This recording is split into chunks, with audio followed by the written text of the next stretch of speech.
आता तुम्हाला सांगायचं की तुम्ही सर्व गावागावातून आलात.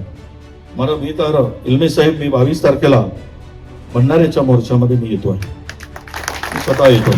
ही मोर्चे आता काढावे लागतील, जिल्ह्यामध्ये काढावे लागतील, रान पेटवल्याशिवाय. कारण जे काही आमदार झाले, कोणत्याही पक्षाचे असू दे, जे काही खासदार झाले, अनेक लोक त्यांच्या आशीर्वादानं झाला असा त्यांचा गैरसमज आहे.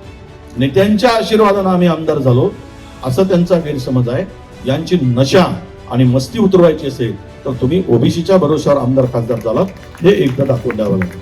ही जाणीव जोपर्यंत होत नाही तोपर्यंत यांना समज येत नाही आणि त्यातून ते काही उभे होऊ शकत नाही असं माझं स्पष्ट मत आहे.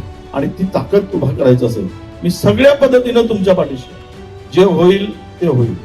मला पण शेवट काय, मी एका पक्षाचा माणूस जरी असलो तरी मला मतदारसंघ आहे, पुन्हा जबाबदारी आहेत, विधिमंडळाचा नेता आहे. पण मी आता अधिवेशन संपल्या 20 तारखेला साधारणतः अधिवेशन संपेल. प्रत्येक जिल्ह्यात जाऊन आपण सुरू करा, आता जसं जमेल तसं सुरू करा.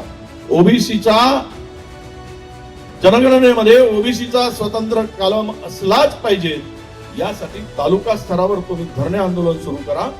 आणि ते धरणे आंदोलन सुरू झाल्यानंतर जिल्ह्यामध्ये एक प्रचंड मोर्चाची तयारी आम्ही करतो आहोत आणि मी स्वतःही त्या मोर्चामध्ये येईल.